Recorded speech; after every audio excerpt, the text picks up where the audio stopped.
And let's continue to reflect on the life and contribution of the country's history by Dr.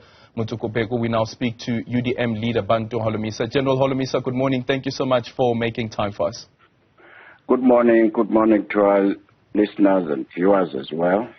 We appreciate your time this morning. Of course, also speaking about a struggle veteran here, and I saw a tweet actually from, I think it was Professor Tsepo, who had said that he wasn't just an anti-apartheid activist, but he was an anti-colonialist activist. What's your assessment of the life that was led by Dr. Pheko?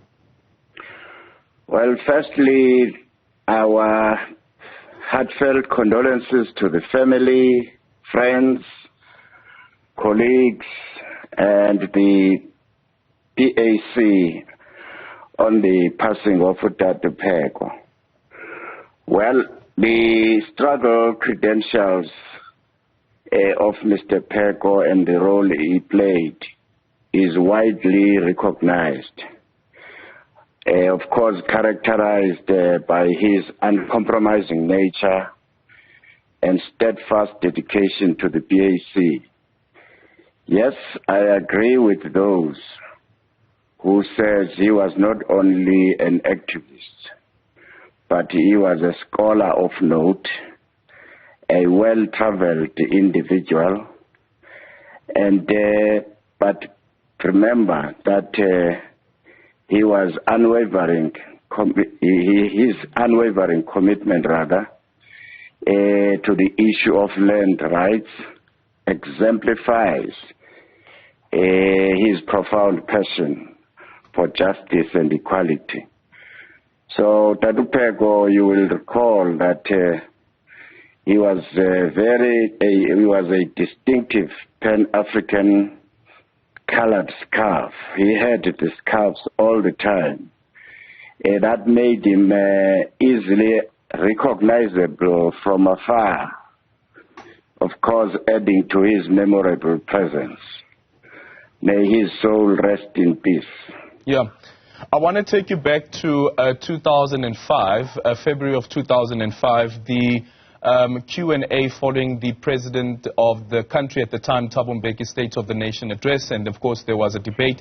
And this is how President Thabo Mbeki at the time responded to Honorable Motsoko Pheko at the time, arguing that Pheko argued correctly that the 1913 Land Act only served to entrench the process of violent land dispossession that had taken place earlier. Accordingly, used this date as a cutoff point was merely to endorse the process of dispossession that led to the constitution of the native reserves, the so-called homelands, the Bantustans, and the systems of group areas, specifically on the basis of the 1913 Land Act. Now, what was it about the way that he perceived and understood the land question that made him revered when it comes to this debate?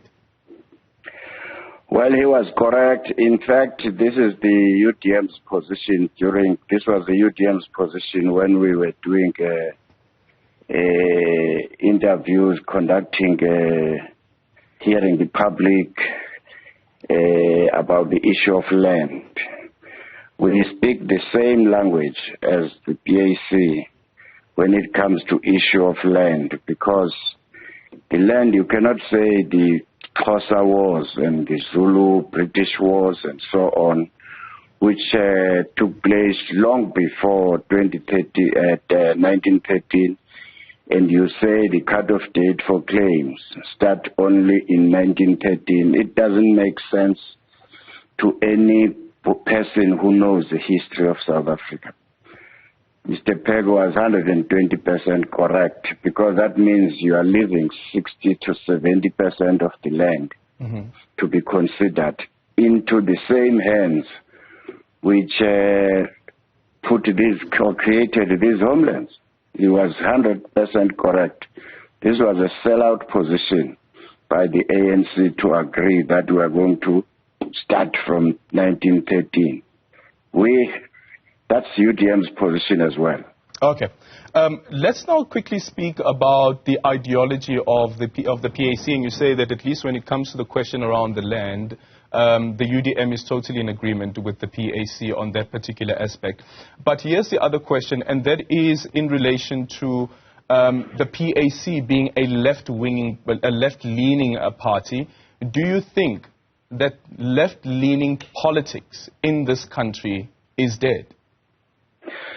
There are three streams here, my friend. It's the right, which is led by DA. You have the center stage, which is led by ANC and this tripartite. And then you will have another group which composed of PAC, AZAPO, and other parties or organizations on the left.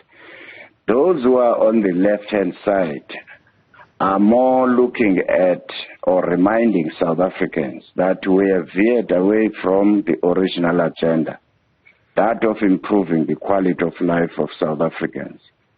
The government we have is a government of corrupt elements. Therefore, you cannot put your future on them. Hence, you will find that the voices on the left-hand side of the ANC are gaining ground, because people can see that this so-called freedom was a freedom of a chosen few. Yeah.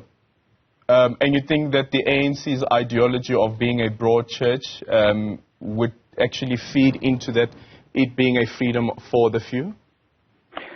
The problem the ANC have is that they can call themselves as broad church, but when it comes to policy development, you will find that they are heavily infiltrated by minorities, when then you will find that the majority citizens, even after 30 years, you can hardly count how many industrialists have they produced. Yet when the Afrikaners took power in 1948, they didn't hesitate. They immediately created sector banks or national funds to help their people to have access to capital. And they developed South Africa. So what have we done? We're only obsessed with BEE, but that black economic empowerment we thought is going to be cascaded to the lower levels. Alas, it turned out that this was the money which is going to be taken from PIC, money of the pensioners, for the elite of the ANC. Go and read who's a billionaire, where are they coming from, how they became billionaires. Even President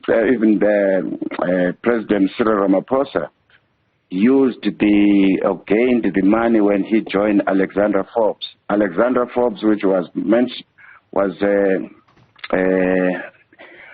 controlling or managing the pensions of ex-Transkei civil servants. Today, those people are not getting their money.